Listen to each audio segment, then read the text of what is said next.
Ayan mga kaibigan, mga katungkod, welcome to another unboxing ng ating bagong laruan. Ito ang Mitsubishi Xpander GLX 2023. Pag-uusapan natin ang mga outstanding features at iba pang features na hindi ko gusto sa bagong Xpander. Ayan, bago dyan ay sasagutin din natin ang mga katanungan kung paano ma-approve sa car loan kung ikaw ay mayroong pagkakautang sa credit cards, kung ikaw ay mayroong dating car loan at ikaw ay nagkaroon ng replevin case o kaya naman ay na-repossess ang iyong unang sasakyan at mga properties.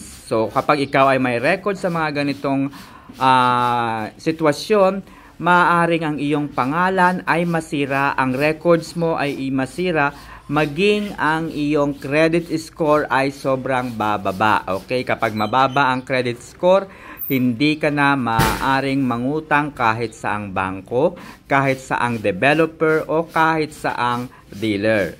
Yan po ang katungkulan ng Credit Management Association of the Philippines o yung tinatawag na CMAP. Ayan, so kapag nagkaroon ka ng record sa CMAP, ay mahihirapan ka ng buhayin muli, pagandahin muli ang iyong pangalan. Kaya ingat po tayo sa pangungutang at syempre mag-ingat din tayo sa ating obligasyon sa mga bangko, sa mga car dealers at iba pang mga ahensya ng pautangan. Okay? So bago dyan ay pag-uusapan muna natin ang mga features ng bagong modelo ng Mitsubishi Xpander 2023. Ayan. So napakahalaga po kasi na kailangan muna nating malaman kung ano yung mga features ng ating bagong sasakyan. Dahil kapag bumili tayo ngayon ng sasakyan, hindi na pang personal usually yung purpose kapag bibili tayo.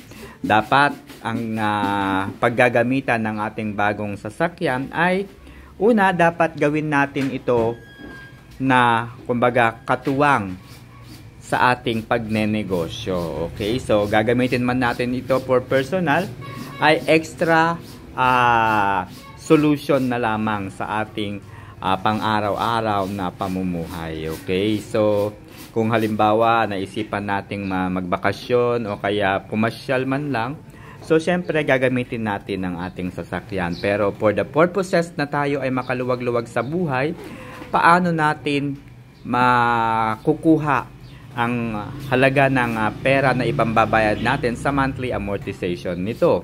Mayroon po itong kinalaman sa pagpapaganda ng ating credit rating or credit score. So, kapag maganda na yung credit rating natin o credit score, kahit ilang sasakyan na ang pwede mong bilhin. Okay, so pag-usapan muna natin ang mga features ng sasakyan. So welcome to my vlog. Okay, so may I request everyone to please subscribe, share, and comment on the comment section ng video na ito para malaman ko rin po kung ano ang mga susunod kong topics. Ayan, so bubuksan na natin ng ating bagong laruan. So ito po yung loob ng sasakyan. So, mapapansin nyo po, naka-plastic pa siya. Kakukuha ko lamang po nito noong January 26, 2023. Ayan. So, kitang-kita nyo naman po, naka-plastic pa siya. Alright. So, i-explain ko rin po sa inyo kung ano yung mga features ng kanyang displays at iba pang mga controls ng sasakyan. So, technically, this new Mitsubishi Xpander ay all-powered aircon na siya. Hindi kagaya nung aking naunang sasakyan, no? Yung Avanza, Mirage, Wigo, ganyan. Ay yung harap lang yung aircon. Okay? Ito yung sa likod. Meron 3 compartment sa likod. Okay? Yung side niyan actually ayun yung lagayan ng toolbox, yung sa dulong-dulo. Toolbox po yun. Itong kabila din ay toolbox din yung maaaring ilagay. Okay, so aside from toolbox ay meron siyang compartment. So yan yung upuan. So nakatupi lang yung upuan for now kasi mamimili tayo ng mga paninda natin na i-display sa ating Comida Cravings Food Store and Food Delivery sa may Santa Mesa, Manila at syempre sa may Pasay City rather. At ito po na ma'am, yung upuan sa gitna. Okay, meron po kung mahilig kayong magkape. Ayan, so maaari ninyong buksan yung loob na yan. At pwede tayong magkape. Ito naman yung sa harapan. So pwede tayong maglagay dyan ng kung ano-ano nating ano-anong bagay na pwedeng ilagay. So, okay. Yan po, pwede rin magkape dyan. So talagang ano po siya, organized. Organize po. Yun po yung hanap natin sa isang sasakyan. Organize. Kasi ayaw ko yung nagkakapitas patong-patong kung saan-saan. Okay. Ito naman po yung display. Yung monitor po. Full touchscreen po siya. At ang maganda po nito, malayong malayo siya dun sa aking Toyota Avanza 2017 model na yung kanyang speaker, yung kanyang sound system ay wala pong nakukuhang FM kapag nandito ako sa North area. So usually nasa Maynila lang. Pero ito po ay napakalakas at sagap na sagap niya yung FM stations, AM stations. At syempre yung kanyang tunog ay napaka ganda. Ayan. So ito naman yung kanyang metrics. Okay? So kapag nagda-drive ka, andyan yung speed, andyan yung gas, at kung ano pang metro. Ayan. Ito naman po yung pinakamaganda. Dahil automatic siya kung ikaw ay tinatamad tumapak sa silinyador at gusto mong i-maintain yung speed, let's say 60 km per hour yung speed mo, pipindutin nyo lang yan. Tapos may lalabas na kulay green doon na ibig sabihin all good to set. Okay? So kapag nakita nyo na yung green sa taas ng monitor, ay pwede nyo nang ibaba itong set. Ayan. So pag sinet nyo na yan, kahit hindi nyo tapakan yung silinyador at nakafix na siya sa 60 km per hour. Ayan. So kapag naka 60 km per hour ka na at napindot mo na pababa yung button na set, ibig sabihin kahit hindi nyo natapakan yung silinyador, ito ay papalo na sa 60 km per hour. Ngayon, paano ninyo ito ibabalik sa dating speed? Ibig sabihin nyo nakokontrol ninyo yung takbo. Ang gagawin nyo lang, pag tinapakan nyo naman yung brake, automatic babalik siya sa dati. At kung gusto ninyong palitan, gawin ninyong 90, ay maaari naman. So, kapag naka 90 na, pindutin nyo na uli yung button.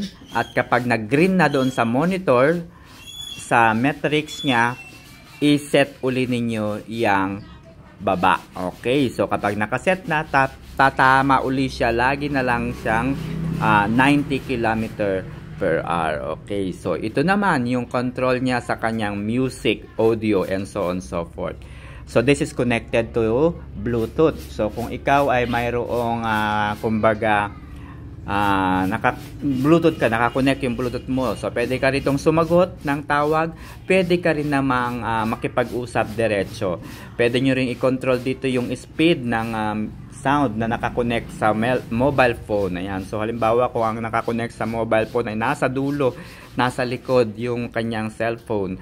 So ibig sabihin pwedeng i-control ng driver yung speed, yung sound niya, okay, ng music, para kapag sakali na hindi mo marinig, ay pwede mo nang i-control kaagad yung nasa likod, yung sound ng speaker ng phone. Alright? So, ayun na nga guys, no? Kapag nagkaroon na kayo ng record sa CMAP, ayan, ay mahirap na pong itama, no? Mahirap na pong mabago yung inyong credit score. So, magiging sira po yung ating pangalan. Okay? So, kung kayo po ay mayroong utang sa bangko at hindi na ninyo ito mabayaran, automatic po yun mapupunta sa CMAP. No? Tapos, kung nabayaran nyo naman po yung inyong pagkakautang sa bangko, mananatili po yung record ninyo sa CMAP. So, ano po yung dapat ninyong gawin para mapaganda yung inyong pangalan? Okay, kung nabayaran na ninyo, hingi po kayo ng Certificate of Full Payment sa bangko na kung saan ay magpapatunay na bayad na yung inyong pagkakautang. Okay, Certificate of Full Payment. Tapos, pangalawang dapat gawin ay mag-open kayo ng credit card sa isang bangko.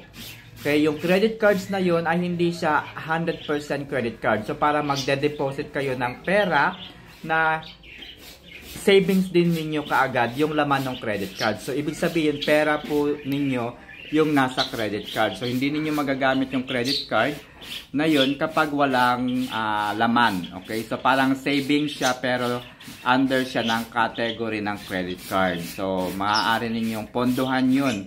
So, ang gawin ninyo, gamitin ninyo yun lagi, ano ba, pagbabayad ng kuryente, pag-grocery, and so on so forth ng mga utilities, mobile phone. So, gamitin ninyo yun lagi.